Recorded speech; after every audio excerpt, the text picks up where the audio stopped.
Abu Nawas mengalahkan penipu kaya hanya dengan melihat matanya. Suatu pagi di kota Baghdad, suasana pasar tampak lebih ramai dari biasanya.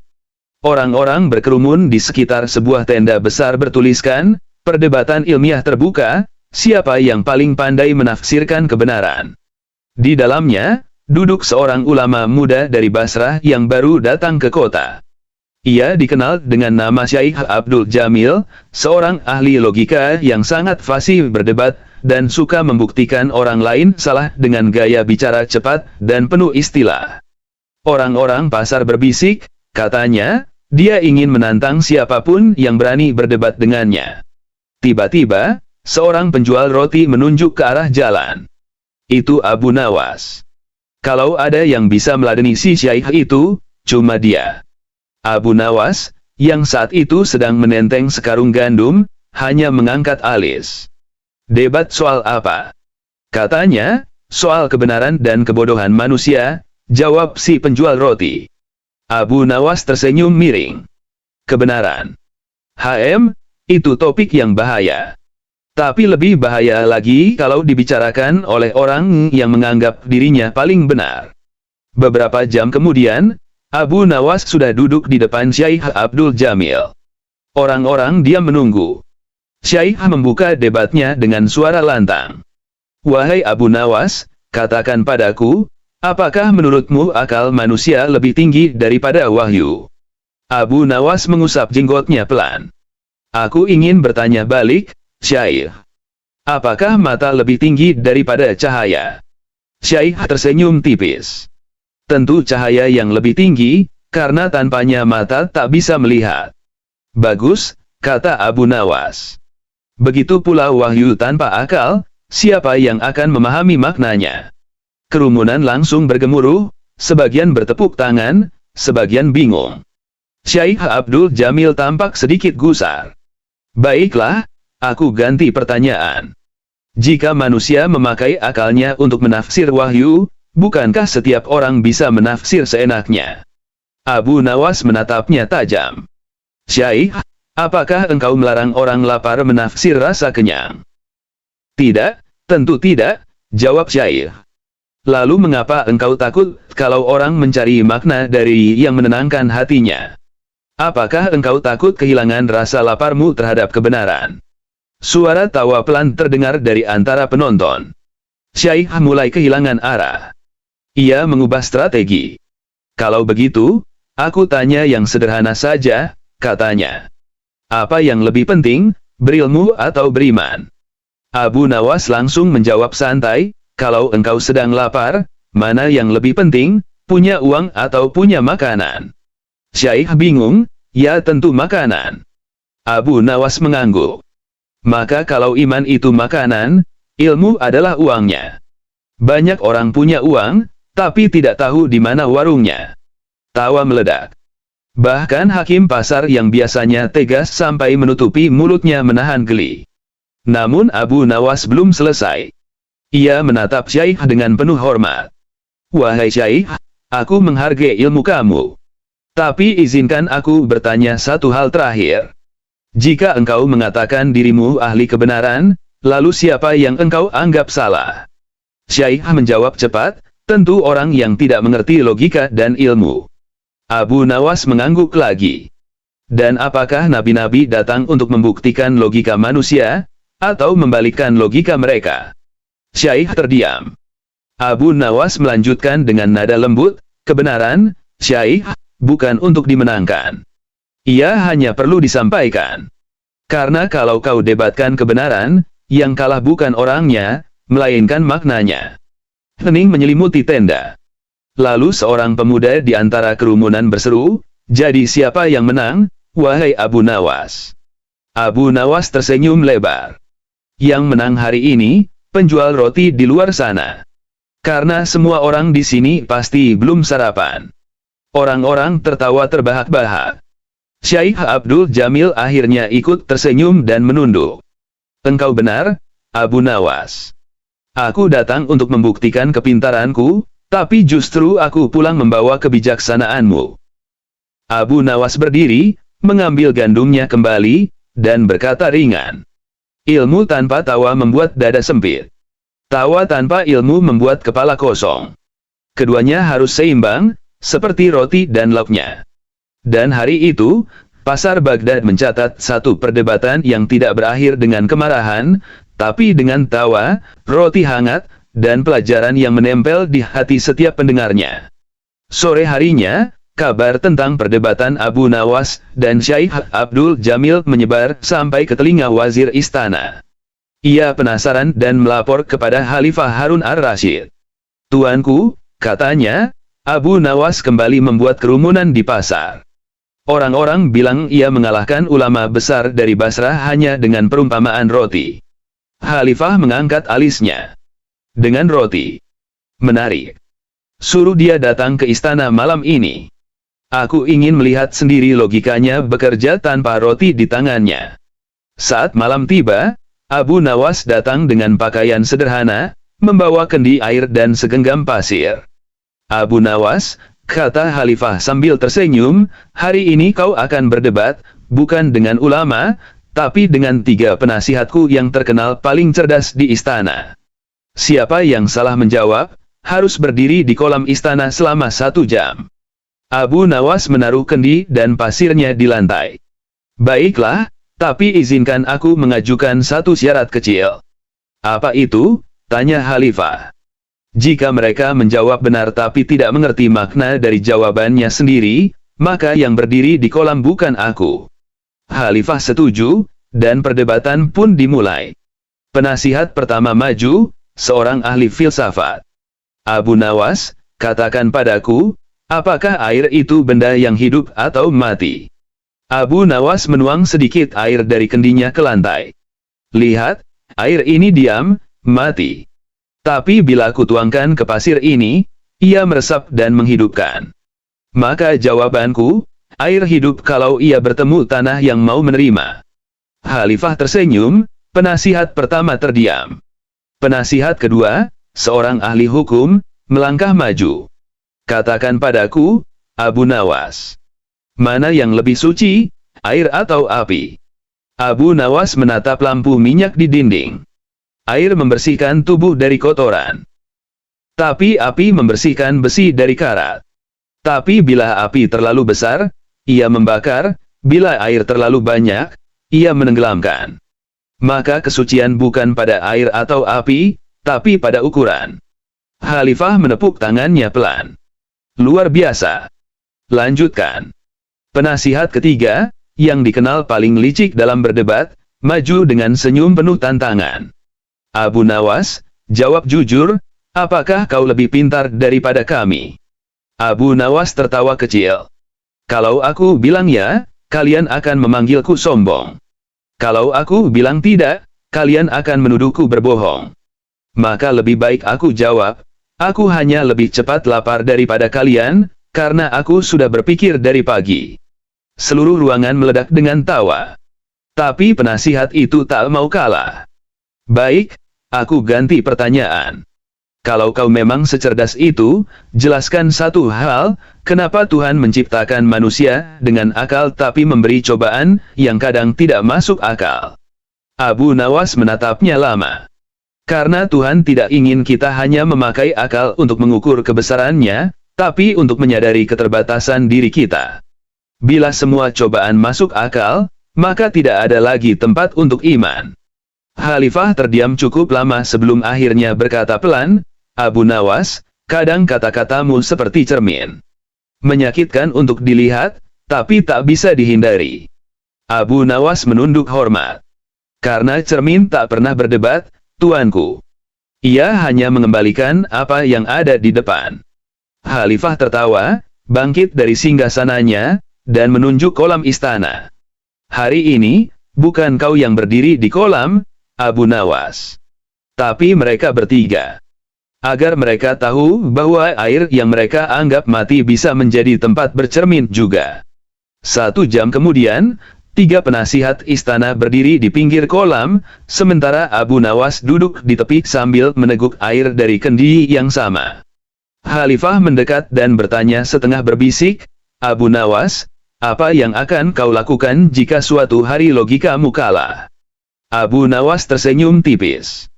Maka aku akan belajar tertawa kepada diriku sendiri, tuanku. Karena tertawa adalah cara paling cerdas untuk menerima kekalahan tanpa kehilangan kebijaksanaan. Khalifah menatapnya lama, lalu berkata, andai semua orang di istana berpikir sepertimu, Baghdad akan lebih damai. Abu Nawas menjawab pelan, damai itu bukan karena orang sepakat, tuanku. Tapi karena mereka mau mendengar tanpa ingin menang.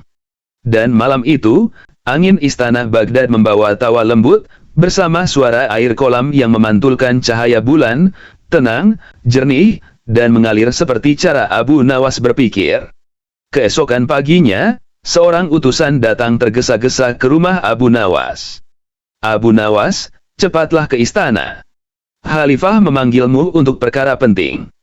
Katanya ini urusan agama dan hukum. Abu Nawas sedang menjemur baju di tali bambu. Ia menatap utusan itu sambil tersenyum. Urusan agama dan hukum. Wah, dua hal yang paling sering bikin orang lupa makan. Ia mengambil sorban, mengenakannya, lalu berangkat. Sesampainya di istana, Khalifah sudah menunggu bersama beberapa ulama besar dan hakim kerajaan. Di tengah ruangan berdiri seorang lelaki berpakaian lusuh yang dituduh mencuri seekor kambing. Lelaki itu menangis, bersumpah bahwa ia tidak mencuri, melainkan menemukan kambing itu di pinggir jalan. Khalifah berkata, Abu Nawas, hari ini aku ingin engkau menjadi penengah. Bila engkau bisa membuktikan siapa yang benar, aku akan memberimu hadiah. Tapi bila salah, engkau sendiri yang harus mengganti kambing itu. Abu Nawas menatap si penuduh dan si tertuduh bergantian, lalu bertanya dengan nada tenang, siapa yang pertama kali berteriak, pencuri? Sayalah, kata si pemilik kambing. Aku mengenali kambingku dari tanduknya. Bagus, kata Abu Nawas.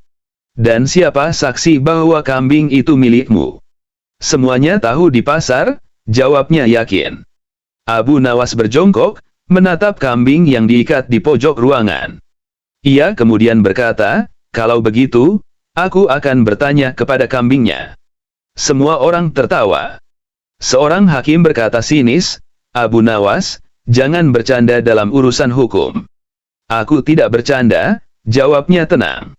Aku hanya percaya, kebenaran itu sering tidak mau bicara kecuali dengan cara yang tak biasa.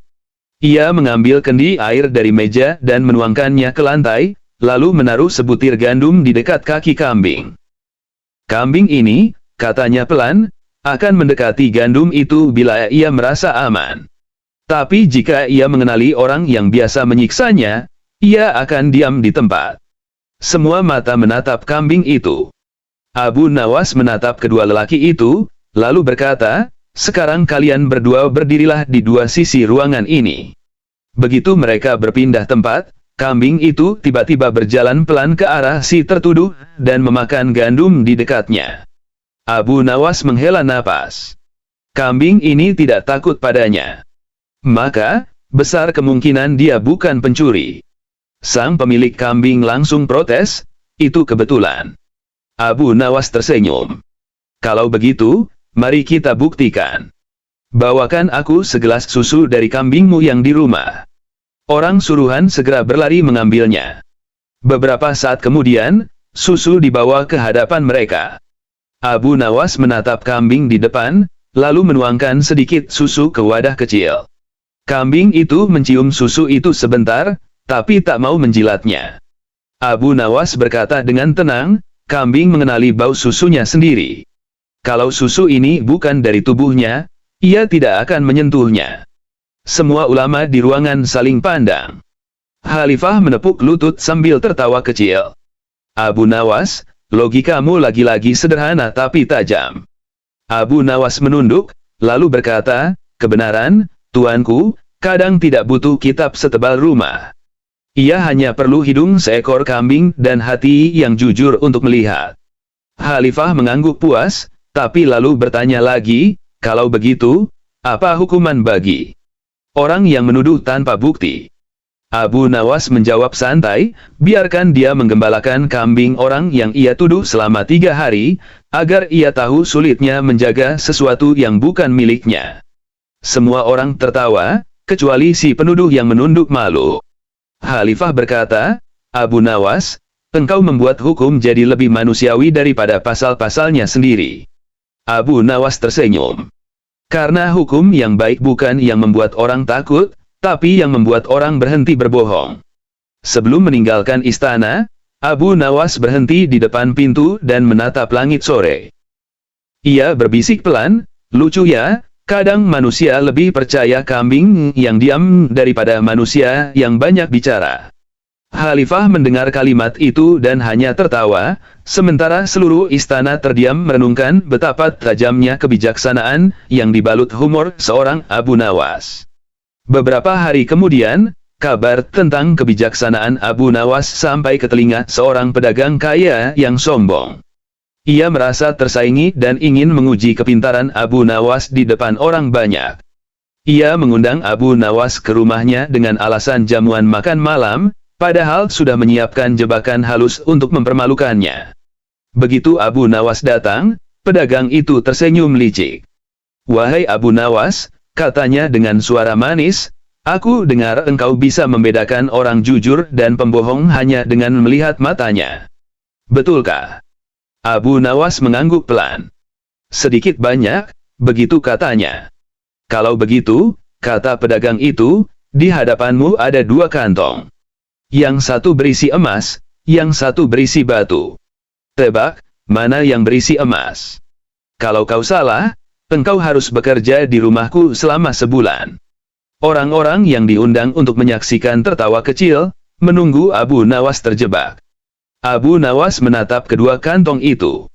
Ia tak buru-buru menyentuh. Ia justru menatap wajah pedagang itu dalam-dalam.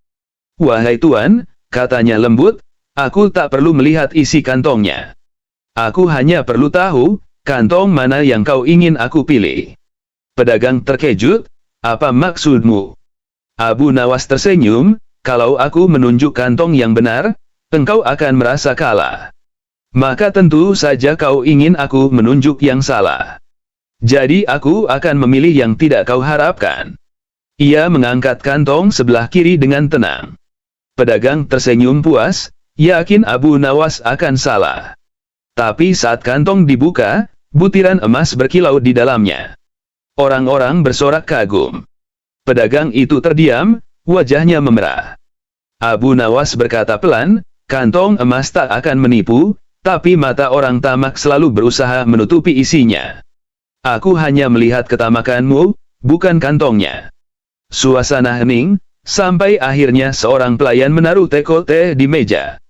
Abu Nawas menatap pedagang itu lagi dan berkata dengan tenang, "Kau ingin menjebakku dengan emas, tapi lupa bahwa jebakan paling berbahaya adalah keinginan untuk terlihat lebih pintar dari orang lain."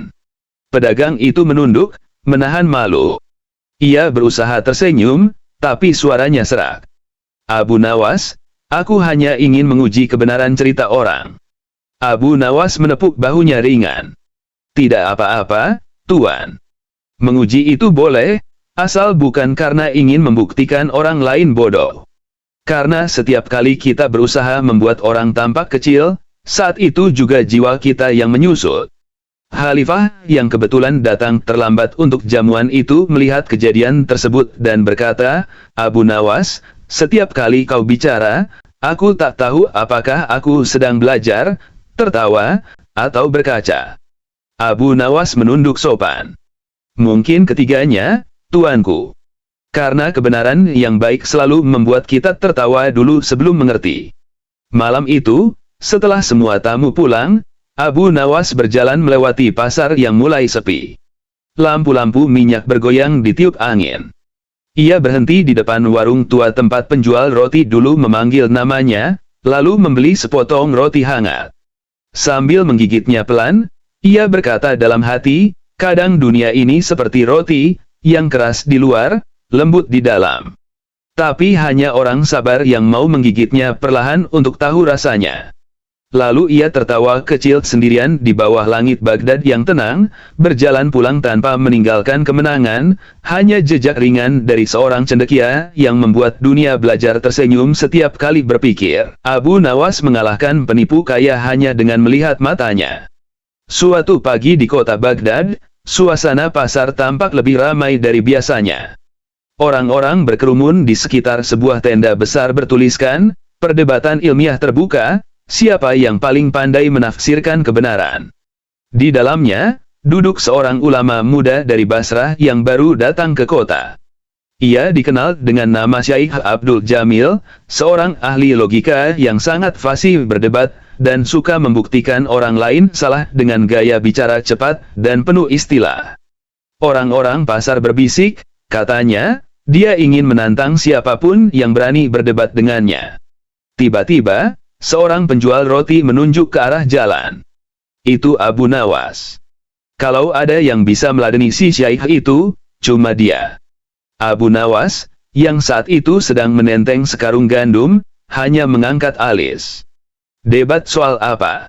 Katanya, "Soal kebenaran dan kebodohan manusia," jawab si penjual roti. Abu Nawas tersenyum miring. "Kebenaran. Itu topik yang bahaya.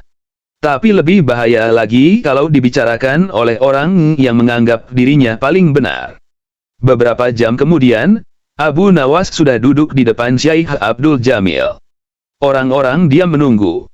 Syaikh membuka debatnya dengan suara lantang. "Wahai Abu Nawas, katakan padaku, apakah menurutmu akal manusia lebih tinggi daripada wahyu?" Abu Nawas mengusap jenggotnya pelan. "Aku ingin bertanya balik, Syaikh. Apakah mata lebih tinggi daripada cahaya?" Syaikh tersenyum tipis. "Tentu cahaya yang lebih tinggi, karena tanpanya mata tak bisa melihat." "Bagus," kata Abu Nawas. "Begitu pula wahyu tanpa akal, siapa yang akan memahami maknanya?" Kerumunan langsung bergemuruh, sebagian bertepuk tangan, sebagian bingung.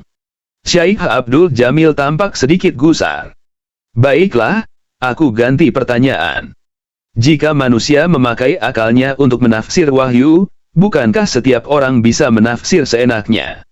Abu Nawas menatapnya tajam. "Syaikh, apakah engkau melarang orang lapar menafsir rasa kenyang?" "Tidak, tentu tidak," jawab Syaikh. "Lalu mengapa engkau takut kalau orang mencari makna dari yang menenangkan hatinya? Apakah engkau takut kehilangan rasa laparmu terhadap kebenaran?" Suara tawa pelan terdengar dari antara penonton. Syaikh mulai kehilangan arah. Ia mengubah strategi. "Kalau begitu, aku tanya yang sederhana saja," katanya. "Apa yang lebih penting, berilmu atau beriman?" Abu Nawas langsung menjawab santai, "Kalau engkau sedang lapar, mana yang lebih penting, punya uang atau punya makanan?" Syaikh bingung, "Ya tentu makanan." Abu Nawas mengangguk. "Maka kalau iman itu makanan, ilmu adalah uangnya. Banyak orang punya uang, tapi tidak tahu di mana warungnya." Tawa meledak. Bahkan hakim pasar yang biasanya tegas sampai menutupi mulutnya menahan geli. Namun Abu Nawas belum selesai. Ia menatap Syaikh dengan penuh hormat. "Wahai Syaikh, aku menghargai ilmu kamu. Tapi izinkan aku bertanya satu hal terakhir. Jika engkau mengatakan dirimu ahli kebenaran, lalu siapa yang engkau anggap salah?" Syaikh menjawab cepat, "Tentu orang yang tidak mengerti logika dan ilmu." Abu Nawas mengangguk lagi. "Dan apakah nabi-nabi datang untuk membuktikan logika manusia, atau membalikkan logika mereka?" Syaikh terdiam. Abu Nawas melanjutkan dengan nada lembut, "Kebenaran, Syaikh, bukan untuk dimenangkan. Ia hanya perlu disampaikan. Karena kalau kau debatkan kebenaran, yang kalah bukan orangnya, melainkan maknanya." Hening menyelimuti tenda. Lalu seorang pemuda di antara kerumunan berseru, "Jadi siapa yang menang, wahai Abu Nawas?" Abu Nawas tersenyum lebar. "Yang menang hari ini, penjual roti di luar sana. Karena semua orang di sini pasti belum sarapan." Orang-orang tertawa terbahak-bahak. Syaikh Abdul Jamil akhirnya ikut tersenyum dan menunduk. "Engkau benar, Abu Nawas. Aku datang untuk membuktikan kepintaranku, tapi justru aku pulang membawa kebijaksanaanmu. Abu Nawas berdiri, mengambil gandumnya kembali, dan berkata ringan. Ilmu tanpa tawa membuat dada sempit. Tawa tanpa ilmu membuat kepala kosong. Keduanya harus seimbang, seperti roti dan lauknya. Dan hari itu, pasar Baghdad mencatat satu perdebatan yang tidak berakhir dengan kemarahan, tapi dengan tawa, roti hangat, dan pelajaran yang menempel di hati setiap pendengarnya. Sore harinya, kabar tentang perdebatan Abu Nawas dan Syekh Abdul Jamil menyebar sampai ke telinga wazir istana. Ia penasaran dan melapor kepada Khalifah Harun ar-Rasyid. Tuanku, katanya, Abu Nawas kembali membuat kerumunan di pasar. Orang-orang bilang ia mengalahkan ulama besar dari Basrah hanya dengan perumpamaan roti. Khalifah mengangkat alisnya. Dengan roti. Menarik. Suruh dia datang ke istana malam ini. Aku ingin melihat sendiri logikanya bekerja tanpa roti di tangannya. Saat malam tiba, Abu Nawas datang dengan pakaian sederhana, membawa kendi air dan segenggam pasir. Abu Nawas, kata Khalifah sambil tersenyum, hari ini kau akan berdebat, bukan dengan ulama, tapi dengan 3 penasihatku yang terkenal paling cerdas di istana. Siapa yang salah menjawab, harus berdiri di kolam istana selama 1 jam. Abu Nawas menaruh kendi dan pasirnya di lantai. Baiklah, tapi izinkan aku mengajukan satu syarat kecil. Apa itu? Tanya Khalifah. Jika mereka menjawab benar tapi tidak mengerti makna dari jawabannya sendiri, maka yang berdiri di kolam bukan aku. Khalifah setuju, dan perdebatan pun dimulai. Penasihat pertama maju, seorang ahli filsafat. Abu Nawas, katakan padaku, apakah air itu benda yang hidup atau mati? Abu Nawas menuang sedikit air dari kendinya ke lantai. Lihat, air ini diam, mati. Tapi bila aku tuangkan ke pasir ini, ia meresap dan menghidupkan. Maka jawabanku, air hidup kalau ia bertemu tanah yang mau menerima. Khalifah tersenyum, penasihat pertama terdiam. Penasihat kedua, seorang ahli hukum, melangkah maju. Katakan padaku, Abu Nawas. Mana yang lebih suci, air atau api? Abu Nawas menatap lampu minyak di dinding. Air membersihkan tubuh dari kotoran. Tapi api membersihkan besi dari karat. Tapi bila api terlalu besar, ia membakar, bila air terlalu banyak, ia menenggelamkan. Maka kesucian bukan pada air atau api, tapi pada ukuran. Khalifah menepuk tangannya pelan. Luar biasa. Lanjutkan. Penasihat ketiga, yang dikenal paling licik dalam berdebat, maju dengan senyum penuh tantangan. Abu Nawas, jawab jujur, apakah kau lebih pintar daripada kami? Abu Nawas tertawa kecil. Kalau aku bilang ya, kalian akan memanggilku sombong. Kalau aku bilang tidak, kalian akan menuduhku berbohong. Maka lebih baik aku jawab, aku hanya lebih cepat lapar daripada kalian, karena aku sudah berpikir dari pagi. Seluruh ruangan meledak dengan tawa. Tapi penasihat itu tak mau kalah. Baik, aku ganti pertanyaan. Kalau kau memang secerdas itu, jelaskan satu hal, kenapa Tuhan menciptakan manusia dengan akal tapi memberi cobaan yang kadang tidak masuk akal. Abu Nawas menatapnya lama. Karena Tuhan tidak ingin kita hanya memakai akal untuk mengukur kebesarannya, tapi untuk menyadari keterbatasan diri kita. Bila semua cobaan masuk akal, maka tidak ada lagi tempat untuk iman. Khalifah terdiam cukup lama sebelum akhirnya berkata pelan, Abu Nawas, kadang kata-katamu seperti cermin. Menyakitkan untuk dilihat, tapi tak bisa dihindari. Abu Nawas menunduk hormat. Karena cermin tak pernah berdebat, tuanku. Ia hanya mengembalikan apa yang ada di depan. Khalifah tertawa, bangkit dari singgasananya, dan menunjuk kolam istana. Hari ini, bukan kau yang berdiri di kolam, Abu Nawas. Tapi mereka bertiga. Agar mereka tahu bahwa air yang mereka anggap mati bisa menjadi tempat bercermin juga. 1 jam kemudian, 3 penasihat istana berdiri di pinggir kolam, sementara Abu Nawas duduk di tepi sambil meneguk air dari kendi yang sama. Khalifah mendekat dan bertanya setengah berbisik, "Abu Nawas, apa yang akan kau lakukan jika suatu hari logikamu kalah?" Abu Nawas tersenyum tipis. "Maka aku akan belajar tertawa kepada diriku sendiri, tuanku. Karena tertawa adalah cara paling cerdas untuk menerima kekalahan tanpa kehilangan kebijaksanaan." Khalifah menatapnya lama, lalu berkata, "Andai semua orang di istana berpikir sepertimu, Baghdad akan lebih damai." Abu Nawas menjawab pelan, "Damai itu bukan karena orang sepakat, tuanku. Tapi karena mereka mau mendengar tanpa ingin menang." Dan malam itu, angin istana Baghdad membawa tawa lembut, bersama suara air kolam yang memantulkan cahaya bulan, tenang, jernih, dan mengalir seperti cara Abu Nawas berpikir. Keesokan paginya, seorang utusan datang tergesa-gesa ke rumah Abu Nawas. "Abu Nawas, cepatlah ke istana. Khalifah memanggilmu untuk perkara penting. Katanya ini urusan agama dan hukum." Abu Nawas sedang menjemur baju di tali bambu. Ia menatap utusan itu sambil tersenyum. Urusan agama dan hukum. Wah, dua hal yang paling sering bikin orang lupa makan. Ia mengambil sorban, mengenakannya, lalu berangkat. Sesampainya di istana, Khalifah sudah menunggu bersama beberapa ulama besar dan hakim kerajaan. Di tengah ruangan berdiri seorang lelaki berpakaian lusuh yang dituduh mencuri seekor kambing. Lelaki itu menangis, bersumpah bahwa ia tidak mencuri, melainkan menemukan kambing itu di pinggir jalan.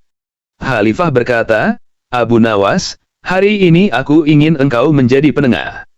Bila engkau bisa membuktikan siapa yang benar, aku akan memberimu hadiah.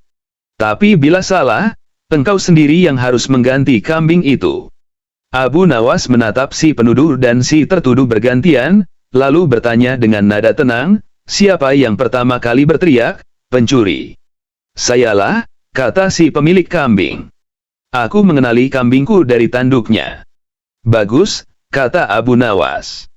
"Dan siapa saksi bahwa kambing itu milikmu?" "Semuanya tahu di pasar," jawabnya yakin. Abu Nawas berjongkok, menatap kambing yang diikat di pojok ruangan. Ia kemudian berkata, "Kalau begitu, aku akan bertanya kepada kambingnya." Semua orang tertawa. Seorang hakim berkata sinis, "Abu Nawas, jangan bercanda dalam urusan hukum." "Aku tidak bercanda," jawabnya tenang. "Aku hanya percaya, kebenaran itu sering tidak mau bicara kecuali dengan cara yang tak biasa." Ia mengambil kendi air dari meja dan menuangkannya ke lantai, lalu menaruh sebutir gandum di dekat kaki kambing. "Kambing ini," katanya pelan, "akan mendekati gandum itu bila ia merasa aman. Tapi jika ia mengenali orang yang biasa menyiksanya, ia akan diam di tempat." Semua mata menatap kambing itu. Abu Nawas menatap kedua lelaki itu, lalu berkata, "Sekarang kalian berdua berdirilah di dua sisi ruangan ini." Begitu mereka berpindah tempat, kambing itu tiba-tiba berjalan pelan ke arah si tertuduh, dan memakan gandum di dekatnya. Abu Nawas menghela napas. Kambing ini tidak takut padanya. Maka, besar kemungkinan dia bukan pencuri. Sang pemilik kambing langsung protes, "Itu kebetulan." Abu Nawas tersenyum. "Kalau begitu, mari kita buktikan. Bawakan aku segelas susu dari kambingmu yang di rumah." Orang suruhan segera berlari mengambilnya. Beberapa saat kemudian, susu dibawa ke hadapan mereka. Abu Nawas menatap kambing di depan, lalu menuangkan sedikit susu ke wadah kecil. Kambing itu mencium susu itu sebentar, tapi tak mau menjilatnya. Abu Nawas berkata dengan tenang, "Kambing mengenali bau susunya sendiri. Kalau susu ini bukan dari tubuhnya, ia tidak akan menyentuhnya." Semua ulama di ruangan saling pandang. Khalifah menepuk lutut sambil tertawa kecil. "Abu Nawas, logikamu lagi-lagi sederhana tapi tajam." Abu Nawas menunduk, lalu berkata, "Kebenaran, tuanku, kadang tidak butuh kitab setebal rumah. Ia hanya perlu hidung seekor kambing dan hati yang jujur untuk melihat." Khalifah mengangguk puas, tapi lalu bertanya lagi, kalau begitu, apa hukuman bagi orang yang menuduh tanpa bukti? Abu Nawas menjawab santai, biarkan dia menggembalakan kambing orang yang ia tuduh selama 3 hari, agar ia tahu sulitnya menjaga sesuatu yang bukan miliknya. Semua orang tertawa, kecuali si penuduh yang menunduk malu. Khalifah berkata, Abu Nawas, engkau membuat hukum jadi lebih manusiawi daripada pasal-pasalnya sendiri. Abu Nawas tersenyum. Karena hukum yang baik bukan yang membuat orang takut, tapi yang membuat orang berhenti berbohong. Sebelum meninggalkan istana, Abu Nawas berhenti di depan pintu dan menatap langit sore. Ia berbisik pelan, lucu ya, kadang manusia lebih percaya kambing yang diam daripada manusia yang banyak bicara. Khalifah mendengar kalimat itu dan hanya tertawa, sementara seluruh istana terdiam merenungkan betapa tajamnya kebijaksanaan yang dibalut humor seorang Abu Nawas. Beberapa hari kemudian, kabar tentang kebijaksanaan Abu Nawas sampai ke telinga seorang pedagang kaya yang sombong. Ia merasa tersaingi dan ingin menguji kepintaran Abu Nawas di depan orang banyak. Ia mengundang Abu Nawas ke rumahnya dengan alasan jamuan makan malam, padahal sudah menyiapkan jebakan halus untuk mempermalukannya. Begitu Abu Nawas datang, pedagang itu tersenyum licik. Wahai Abu Nawas, katanya dengan suara manis, aku dengar engkau bisa membedakan orang jujur dan pembohong hanya dengan melihat matanya. Betulkah? Abu Nawas mengangguk pelan. Sedikit banyak, begitu katanya. Kalau begitu, kata pedagang itu, di hadapanmu ada 2 kantong. Yang satu berisi emas, yang satu berisi batu. Tebak, mana yang berisi emas? Kalau kau salah, engkau harus bekerja di rumahku selama sebulan. Orang-orang yang diundang untuk menyaksikan tertawa kecil, menunggu Abu Nawas terjebak. Abu Nawas menatap kedua kantong itu.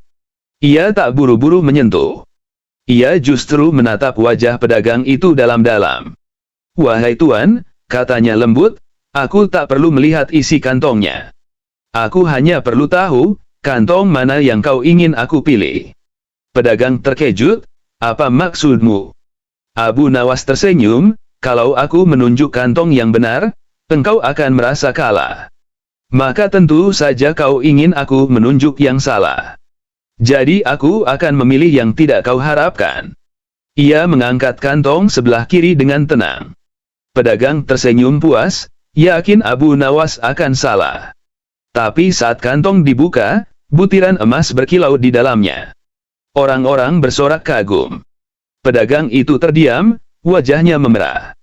Abu Nawas berkata pelan, kantong emas tak akan menipu, tapi mata orang tamak selalu berusaha menutupi isinya. Aku hanya melihat ketamakanmu, bukan kantongnya. Suasana hening, sampai akhirnya seorang pelayan menaruh teko teh di meja.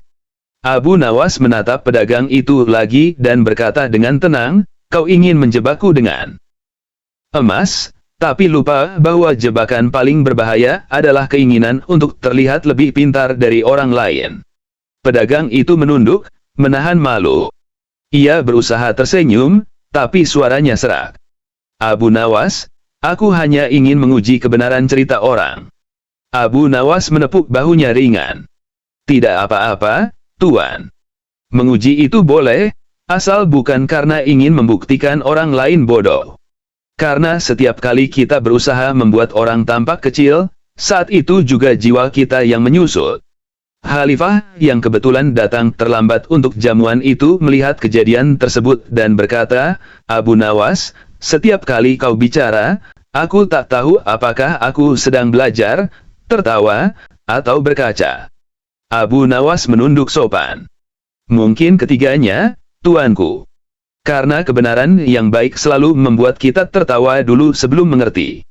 Malam itu, setelah semua tamu pulang, Abu Nawas berjalan melewati pasar yang mulai sepi. Lampu-lampu minyak bergoyang ditiup angin. Ia berhenti di depan warung tua tempat penjual roti dulu memanggil namanya, lalu membeli sepotong roti hangat. Sambil menggigitnya pelan, ia berkata dalam hati, kadang dunia ini seperti roti, yang keras di luar, lembut di dalam. Tapi hanya orang sabar yang mau menggigitnya perlahan untuk tahu rasanya. Lalu ia tertawa kecil sendirian di bawah langit Baghdad yang tenang, berjalan pulang tanpa meninggalkan kemenangan, hanya jejak ringan dari seorang cendekia yang membuat dunia belajar tersenyum setiap kali berpikir. Abu Nawas mengalahkan penipu kaya hanya dengan melihat matanya. Suatu pagi di kota Baghdad, suasana pasar tampak lebih ramai dari biasanya.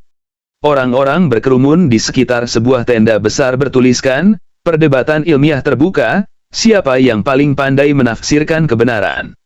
Di dalamnya, duduk seorang ulama muda dari Basrah yang baru datang ke kota. Ia dikenal dengan nama Syekh Abdul Jamil, seorang ahli logika yang sangat fasih berdebat, dan suka membuktikan orang lain salah dengan gaya bicara cepat dan penuh istilah.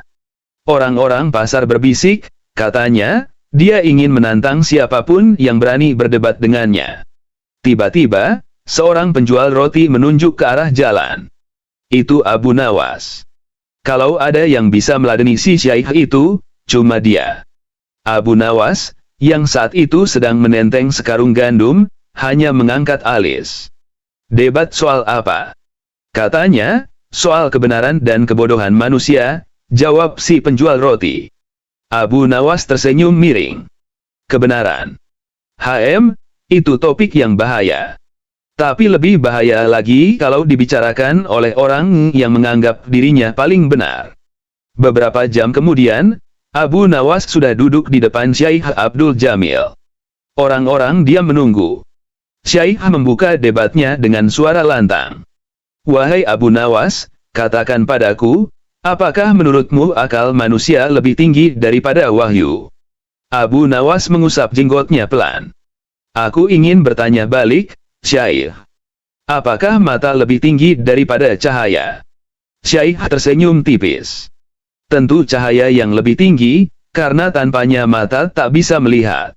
"Bagus," kata Abu Nawas. "Begitu pula wahyu tanpa akal, siapa yang akan memahami maknanya?" Kerumunan langsung bergemuruh, sebagian bertepuk tangan, sebagian bingung. Syekh Abdul Jamil tampak sedikit gusar. "Baiklah, aku ganti pertanyaan. Jika manusia memakai akalnya untuk menafsir wahyu, bukankah setiap orang bisa menafsir seenaknya?" Abu Nawas menatapnya tajam. "Syekh, apakah engkau melarang orang lapar menafsir rasa kenyang?"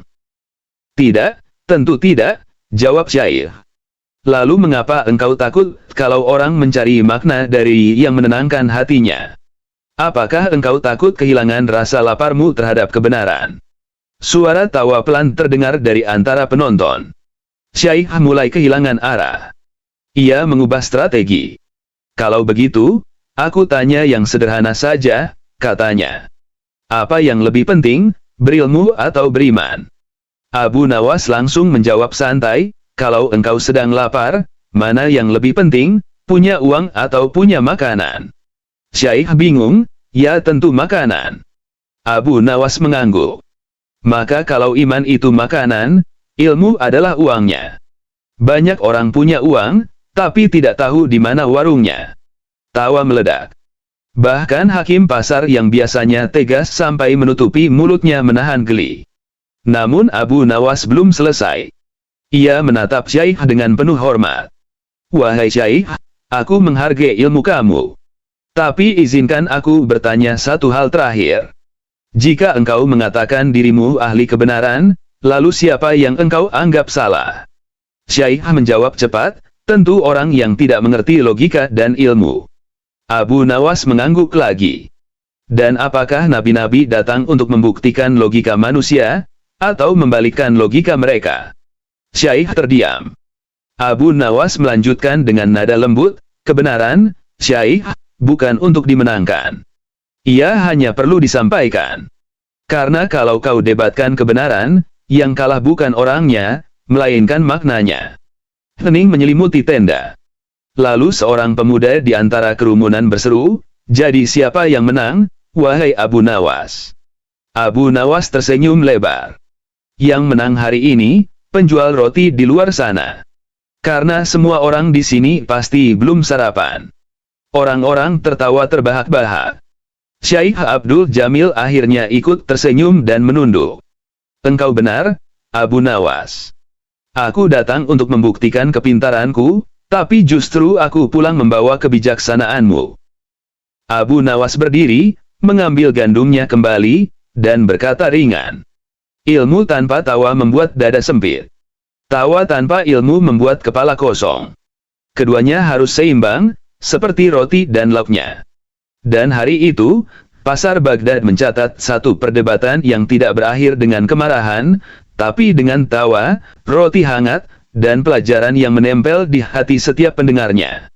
Sore harinya, kabar tentang perdebatan Abu Nawas dan Syekh Abdul Jamil menyebar sampai ke telinga wazir istana.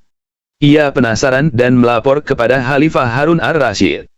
Tuanku, katanya, Abu Nawas kembali membuat kerumunan di pasar. Orang-orang bilang ia mengalahkan ulama besar dari Basrah hanya dengan perumpamaan roti. Khalifah mengangkat alisnya. Dengan roti. Menarik. Suruh dia datang ke istana malam ini. Aku ingin melihat sendiri logikanya bekerja tanpa roti di tangannya. Saat malam tiba, Abu Nawas datang dengan pakaian sederhana, membawa kendi air dan segenggam pasir. Abu Nawas, kata Khalifah sambil tersenyum, hari ini kau akan berdebat, bukan dengan ulama, tapi dengan 3 penasihatku yang terkenal paling cerdas di istana. Siapa yang salah menjawab, harus berdiri di kolam istana selama 1 jam. Abu Nawas menaruh kendi dan pasirnya di lantai. Baiklah, tapi izinkan aku mengajukan satu syarat kecil. Apa itu? Tanya Khalifah. Jika mereka menjawab benar tapi tidak mengerti makna dari jawabannya sendiri, maka yang berdiri di kolam bukan aku. Khalifah setuju, dan perdebatan pun dimulai. Penasihat pertama maju, seorang ahli filsafat. Abu Nawas, katakan padaku, apakah air itu benda yang hidup atau mati? Abu Nawas menuang sedikit air dari kendinya ke lantai. Lihat, air ini diam, mati. Tapi bila aku tuangkan ke pasir ini, ia meresap dan menghidupkan. Maka jawabanku, air hidup kalau ia bertemu tanah yang mau menerima. Khalifah tersenyum, penasihat pertama terdiam. Penasihat kedua, seorang ahli hukum, melangkah maju. Katakan padaku, Abu Nawas. Mana yang lebih suci, air atau api? Abu Nawas menatap lampu minyak di dinding. Air membersihkan tubuh dari kotoran. Tapi api membersihkan besi dari karat. Tapi bila api terlalu besar, ia membakar, bila air terlalu banyak, ia menenggelamkan. Maka kesucian bukan pada air atau api, tapi pada ukuran. Khalifah menepuk tangannya pelan. Luar biasa. Lanjutkan. Penasihat ketiga, yang dikenal paling licik dalam berdebat, maju dengan senyum penuh tantangan. Abu Nawas, jawab jujur, apakah kau lebih pintar daripada kami? Abu Nawas tertawa kecil. Kalau aku bilang ya, kalian akan memanggilku sombong. Kalau aku bilang tidak, kalian akan menuduhku berbohong. Maka lebih baik aku jawab, aku hanya lebih cepat lapar daripada kalian, karena aku sudah berpikir dari pagi. Seluruh ruangan meledak dengan tawa. Tapi penasihat itu tak mau kalah. Baik, aku ganti pertanyaan. Kalau kau memang secerdas itu, jelaskan satu hal, kenapa Tuhan menciptakan manusia dengan akal tapi memberi cobaan yang kadang tidak masuk akal. Abu Nawas menatapnya lama. Karena Tuhan tidak ingin kita hanya memakai akal untuk mengukur kebesarannya, tapi untuk menyadari keterbatasan diri kita. Bila semua cobaan masuk akal, maka tidak ada lagi tempat untuk iman. Khalifah terdiam cukup lama sebelum akhirnya berkata pelan, Abu Nawas, kadang kata-katamu seperti cermin. Menyakitkan untuk dilihat, tapi tak bisa dihindari. Abu Nawas menunduk hormat. Karena cermin tak pernah berdebat, tuanku. Ia hanya mengembalikan apa yang ada di depan. Khalifah tertawa, bangkit dari singgasananya, dan menunjuk kolam istana. Hari ini, bukan kau yang berdiri di kolam, Abu Nawas. Tapi mereka bertiga. Agar mereka tahu bahwa air yang mereka anggap mati bisa menjadi tempat bercermin juga. 1 jam kemudian, 3 penasihat istana berdiri di pinggir kolam, sementara Abu Nawas duduk di tepi sambil meneguk air dari kendi yang sama.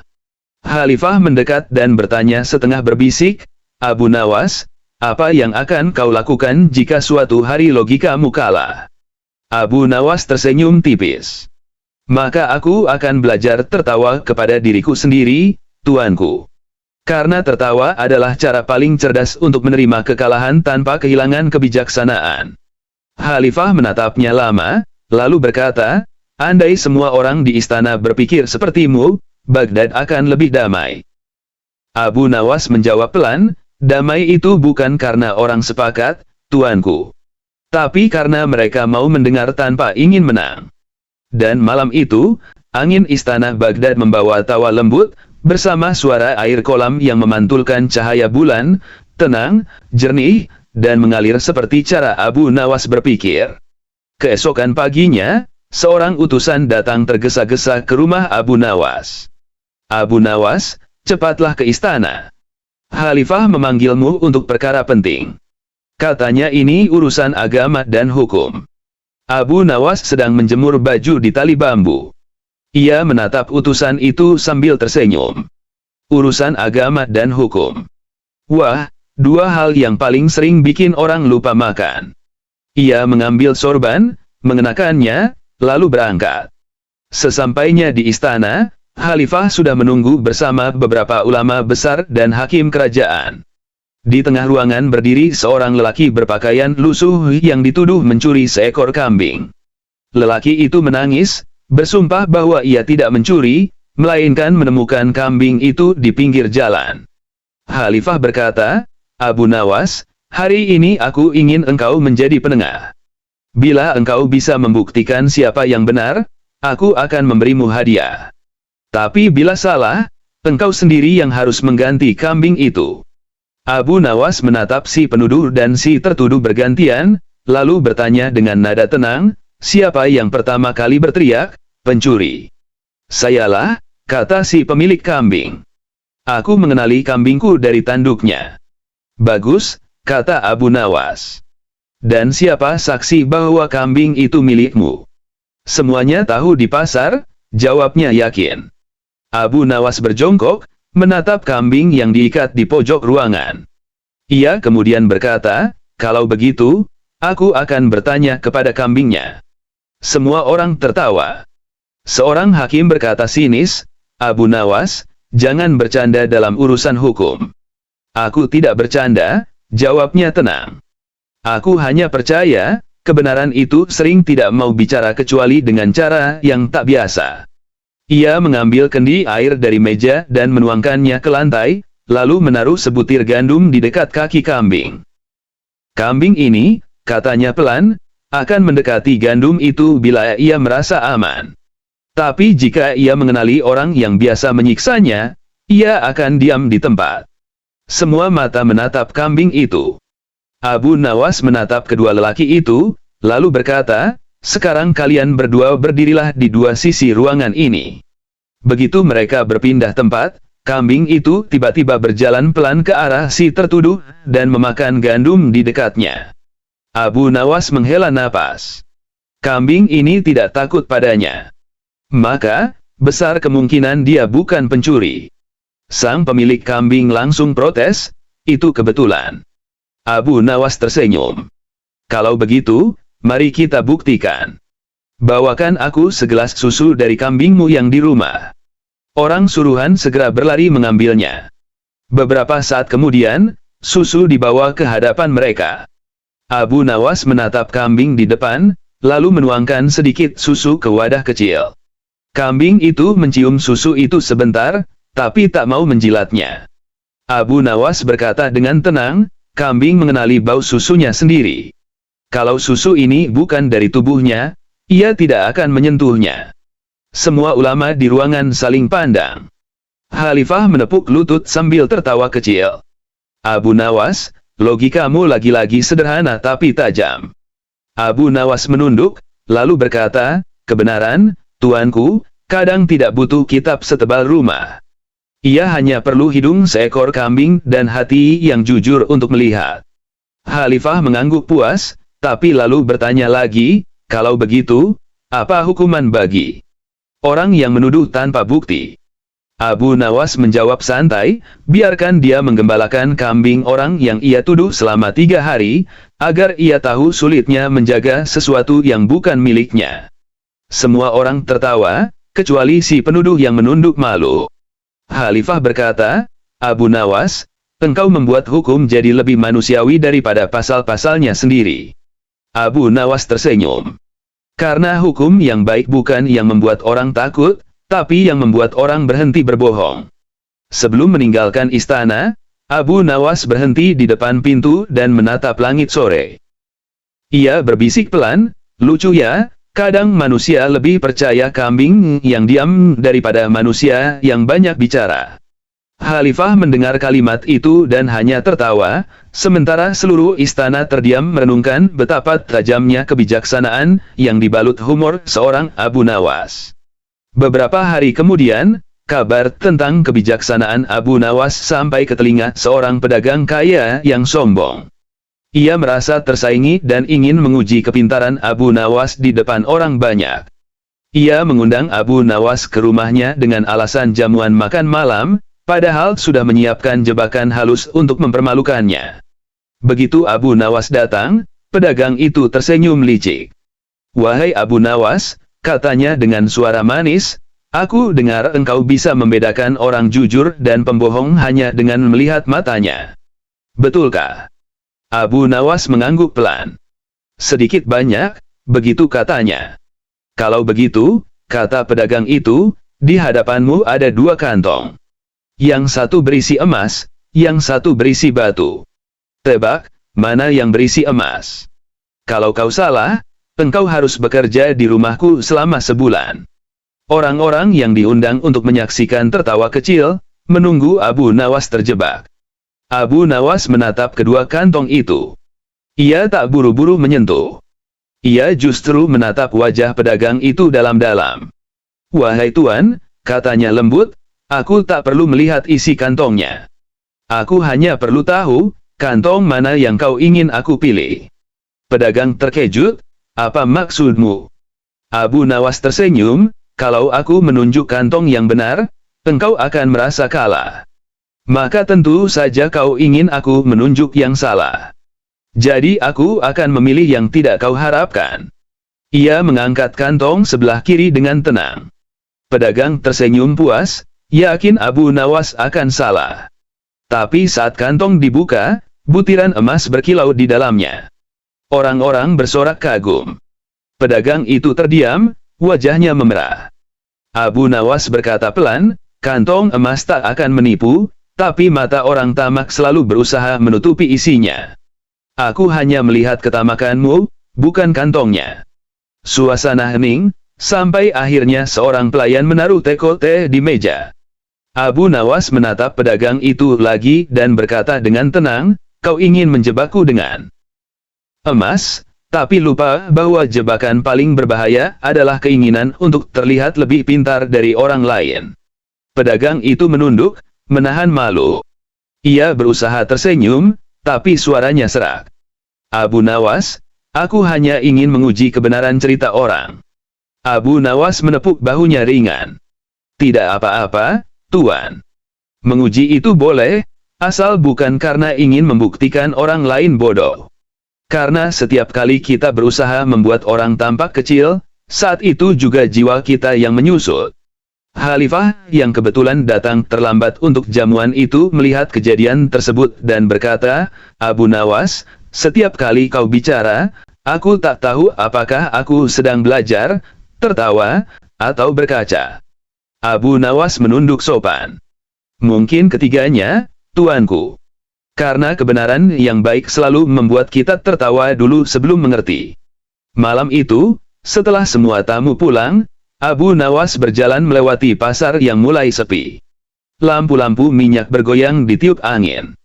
Ia berhenti di depan warung tua tempat penjual roti dulu memanggil namanya, lalu membeli sepotong roti hangat. Sambil menggigitnya pelan, ia berkata dalam hati, kadang dunia ini seperti roti, yang keras di luar, lembut di dalam. Tapi hanya orang sabar yang mau menggigitnya perlahan untuk tahu rasanya. Lalu ia tertawa kecil sendirian di bawah langit Baghdad yang tenang, berjalan pulang tanpa meninggalkan kemenangan, hanya jejak ringan dari seorang cendekia yang membuat dunia belajar tersenyum setiap kali berpikir. Abu Nawas mengalahkan penipu kaya hanya dengan melihat matanya. Suatu pagi di kota Baghdad, suasana pasar tampak lebih ramai dari biasanya.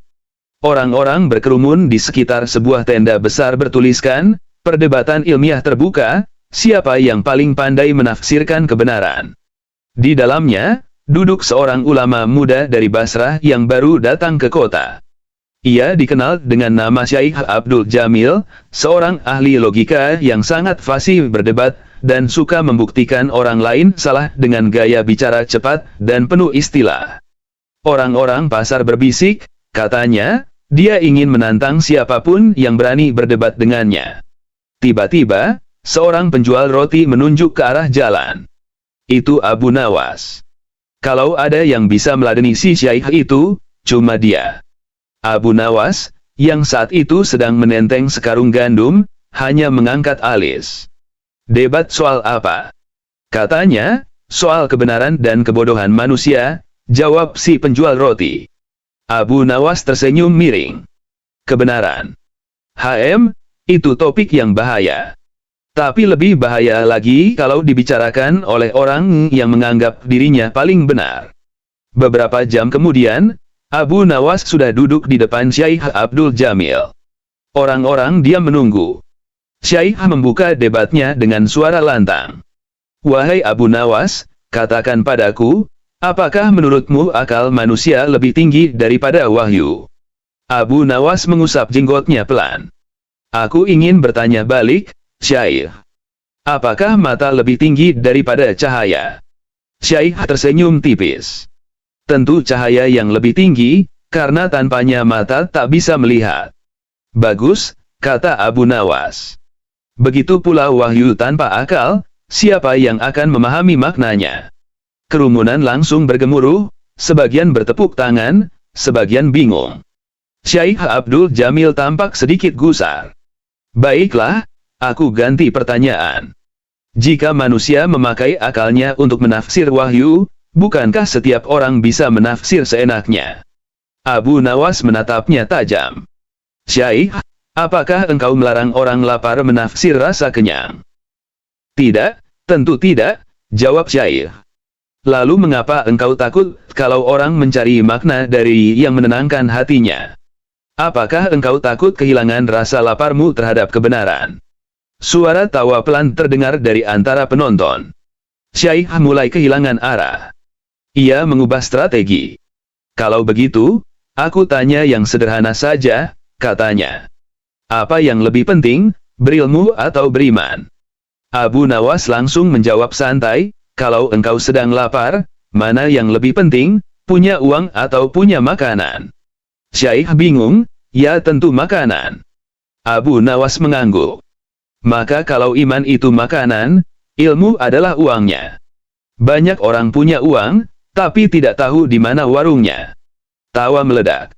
Bahkan hakim pasar yang biasanya tegas sampai menutupi mulutnya menahan geli. Namun Abu Nawas belum selesai. Ia menatap Syekh dengan penuh hormat. "Wahai Syekh, aku menghargai ilmu kamu. Tapi izinkan aku bertanya satu hal terakhir. Jika engkau mengatakan dirimu ahli kebenaran, lalu siapa yang engkau anggap salah?" Syekh menjawab cepat, "Tentu orang yang tidak mengerti logika dan ilmu." Abu Nawas mengangguk lagi. "Dan apakah nabi-nabi datang untuk membuktikan logika manusia, atau membalikkan logika mereka?" Syekh terdiam. Abu Nawas melanjutkan dengan nada lembut, "Kebenaran, Syekh, bukan untuk dimenangkan. Ia hanya perlu disampaikan. Karena kalau kau debatkan kebenaran, yang kalah bukan orangnya, melainkan maknanya." Hening menyelimuti tenda. Lalu seorang pemuda di antara kerumunan berseru, "Jadi siapa yang menang, wahai Abu Nawas?"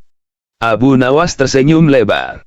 "Yang menang hari ini, penjual roti di luar sana. Karena semua orang di sini pasti belum sarapan." Orang-orang tertawa terbahak-bahak. Syekh Abdul Jamil akhirnya ikut tersenyum dan menunduk. Engkau benar, Abu Nawas. Aku datang untuk membuktikan kepintaranku, tapi justru aku pulang membawa kebijaksanaanmu. Abu Nawas berdiri, mengambil gandumnya kembali, dan berkata ringan. Ilmu tanpa tawa membuat dada sempit. Tawa tanpa ilmu membuat kepala kosong. Keduanya harus seimbang, seperti roti dan lauknya. Dan hari itu, pasar Baghdad mencatat satu perdebatan yang tidak berakhir dengan kemarahan, tapi dengan tawa, roti hangat, dan pelajaran yang menempel di hati setiap pendengarnya. Sore harinya, kabar tentang perdebatan Abu Nawas dan Syekh Abdul Jamil menyebar sampai ke telinga wazir istana. Ia penasaran dan melapor kepada Khalifah Harun ar-Rasyid. Tuanku, katanya, Abu Nawas kembali membuat kerumunan di pasar. Orang-orang bilang ia mengalahkan ulama besar dari Basrah hanya dengan perumpamaan roti. Khalifah mengangkat alisnya. Dengan roti. Menarik. Suruh dia datang ke istana malam ini.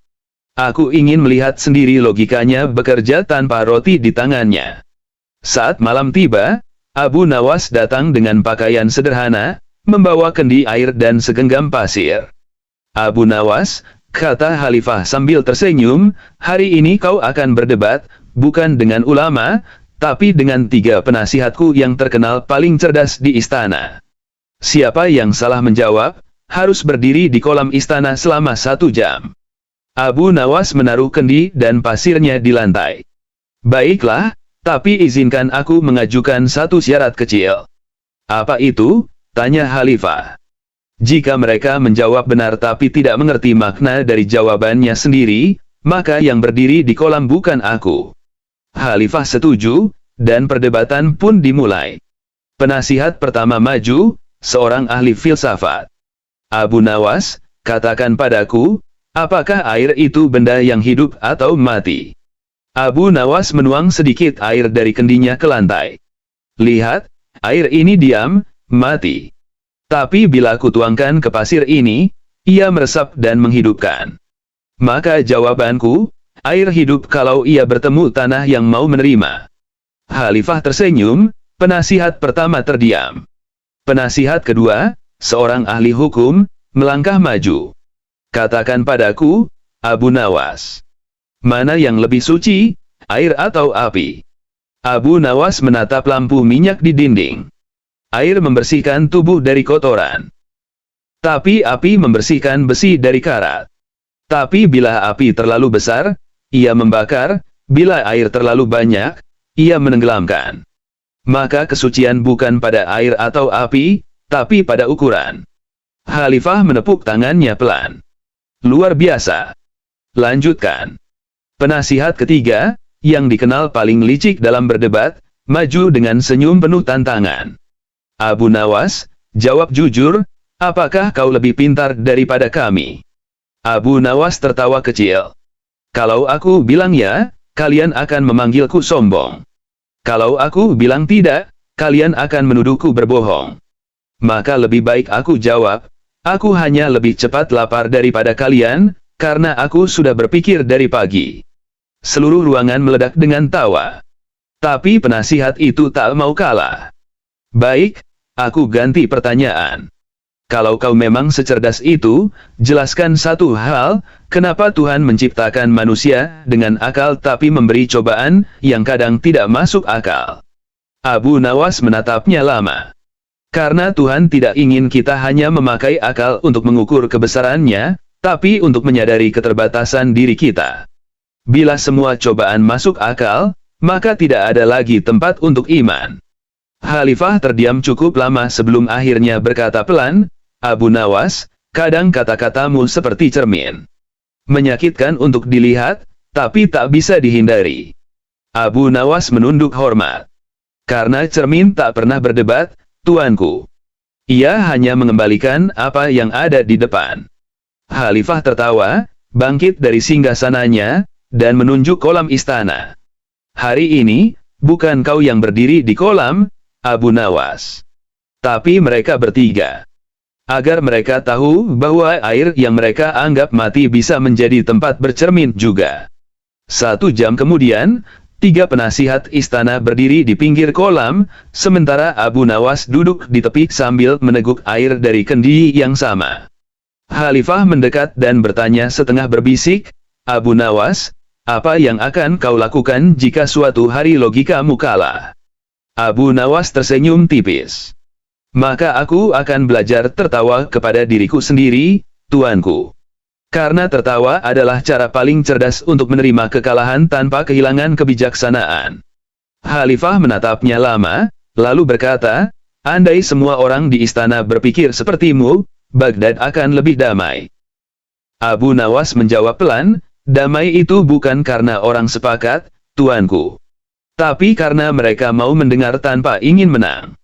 Dan malam itu, angin istana Baghdad membawa tawa lembut, bersama suara air kolam yang memantulkan cahaya bulan, tenang, jernih, dan mengalir seperti cara Abu Nawas berpikir.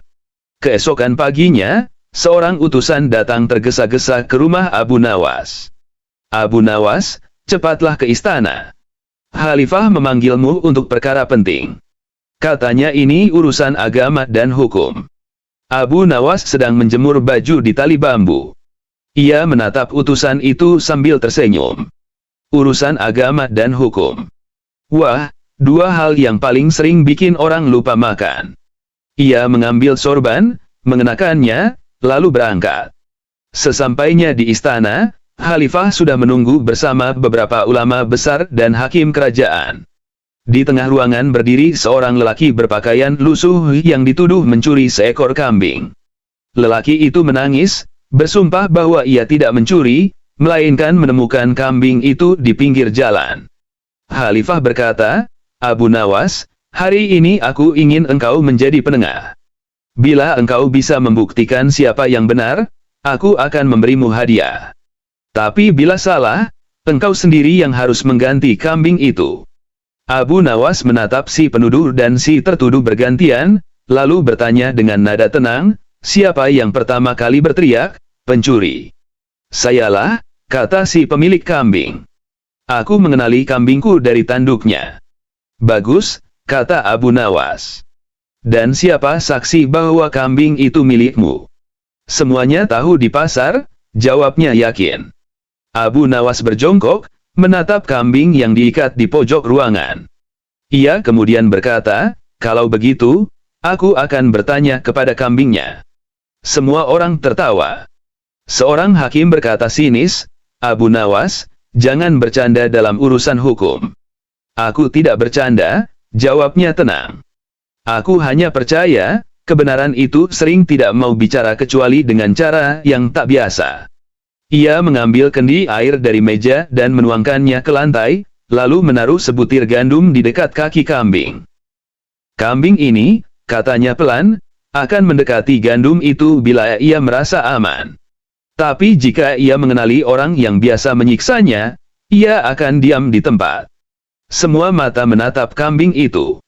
Abu Nawas menatap kedua lelaki itu, lalu berkata, "Sekarang kalian berdua berdirilah di dua sisi ruangan ini." Begitu mereka berpindah tempat, kambing itu tiba-tiba berjalan pelan ke arah si tertuduh, dan memakan gandum di dekatnya. Abu Nawas menghela napas. Kambing ini tidak takut padanya. Maka, besar kemungkinan dia bukan pencuri. Sang pemilik kambing langsung protes, "Itu kebetulan." Abu Nawas tersenyum. "Kalau begitu, mari kita buktikan. Bawakan aku segelas susu dari kambingmu yang di rumah." Orang suruhan segera berlari mengambilnya. Beberapa saat kemudian, susu dibawa ke hadapan mereka. Abu Nawas menatap kambing di depan, lalu menuangkan sedikit susu ke wadah kecil. Kambing itu mencium susu itu sebentar, tapi tak mau menjilatnya. Abu Nawas berkata dengan tenang, "Kambing mengenali bau susunya sendiri. Kalau susu ini bukan dari tubuhnya, ia tidak akan menyentuhnya." Semua ulama di ruangan saling pandang. Khalifah menepuk lutut sambil tertawa kecil. "Abu Nawas, logikamu lagi-lagi sederhana tapi tajam." Abu Nawas menunduk, lalu berkata, "Kebenaran, tuanku, kadang tidak butuh kitab setebal rumah. Ia hanya perlu hidung seekor kambing dan hati yang jujur untuk melihat." Khalifah mengangguk puas, tapi lalu bertanya lagi, kalau begitu, apa hukuman bagi orang yang menuduh tanpa bukti? Abu Nawas menjawab santai, biarkan dia menggembalakan kambing orang yang ia tuduh selama 3 hari, agar ia tahu sulitnya menjaga sesuatu yang bukan miliknya. Semua orang tertawa, kecuali si penuduh yang menunduk malu. Khalifah berkata, Abu Nawas, engkau membuat hukum jadi lebih manusiawi daripada pasal-pasalnya sendiri. Abu Nawas tersenyum. Karena hukum yang baik bukan yang membuat orang takut, tapi yang membuat orang berhenti berbohong. Sebelum meninggalkan istana, Abu Nawas berhenti di depan pintu dan menatap langit sore. Ia berbisik pelan, lucu ya, kadang manusia lebih percaya kambing yang diam daripada manusia yang banyak bicara. Khalifah mendengar kalimat itu dan hanya tertawa, sementara seluruh istana terdiam merenungkan betapa tajamnya kebijaksanaan yang dibalut humor seorang Abu Nawas. Beberapa hari kemudian, kabar tentang kebijaksanaan Abu Nawas sampai ke telinga seorang pedagang kaya yang sombong. Ia merasa tersaingi dan ingin menguji kepintaran Abu Nawas di depan orang banyak. Ia mengundang Abu Nawas ke rumahnya dengan alasan jamuan makan malam, padahal sudah menyiapkan jebakan halus untuk mempermalukannya. Begitu Abu Nawas datang, pedagang itu tersenyum licik. Wahai Abu Nawas, katanya dengan suara manis, aku dengar engkau bisa membedakan orang jujur dan pembohong hanya dengan melihat matanya. Betulkah? Abu Nawas mengangguk pelan. Sedikit banyak, begitu katanya. Kalau begitu, kata pedagang itu, di hadapanmu ada 2 kantong. Yang satu berisi emas, yang satu berisi batu. Tebak, mana yang berisi emas? Kalau kau salah, engkau harus bekerja di rumahku selama sebulan. Orang-orang yang diundang untuk menyaksikan tertawa kecil, menunggu Abu Nawas terjebak.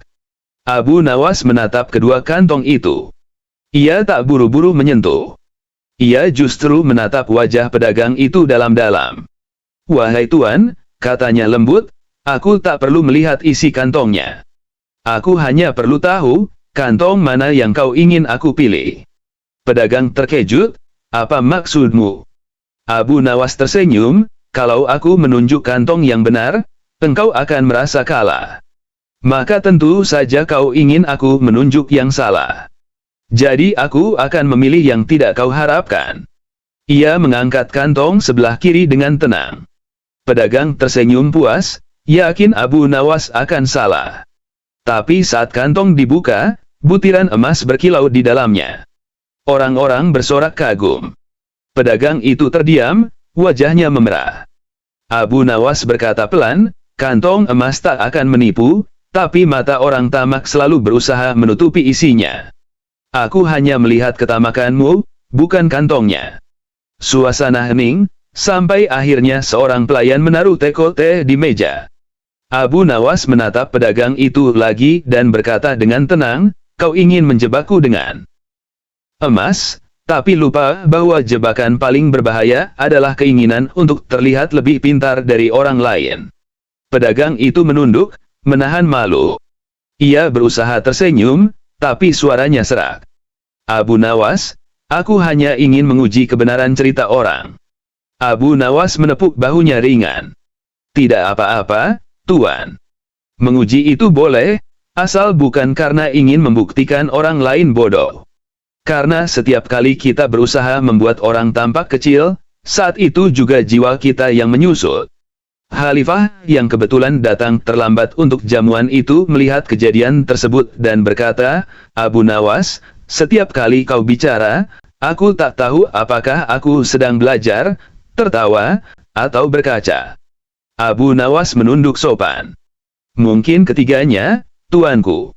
Karena kebenaran yang baik selalu membuat kita tertawa dulu sebelum mengerti. Malam itu, setelah semua tamu pulang, Abu Nawas berjalan melewati pasar yang mulai sepi. Lampu-lampu minyak bergoyang ditiup angin. Ia berhenti di depan warung tua tempat penjual roti dulu memanggil namanya, lalu membeli sepotong roti hangat. Sambil menggigitnya pelan, ia berkata dalam hati, kadang dunia ini seperti roti, yang keras di luar, lembut di dalam. Tapi hanya orang sabar yang mau menggigitnya perlahan untuk tahu rasanya. Lalu ia tertawa kecil sendirian di bawah langit Baghdad yang tenang, berjalan pulang tanpa meninggalkan kemenangan, hanya jejak ringan dari seorang cendekia yang membuat dunia belajar tersenyum setiap kali berpikir.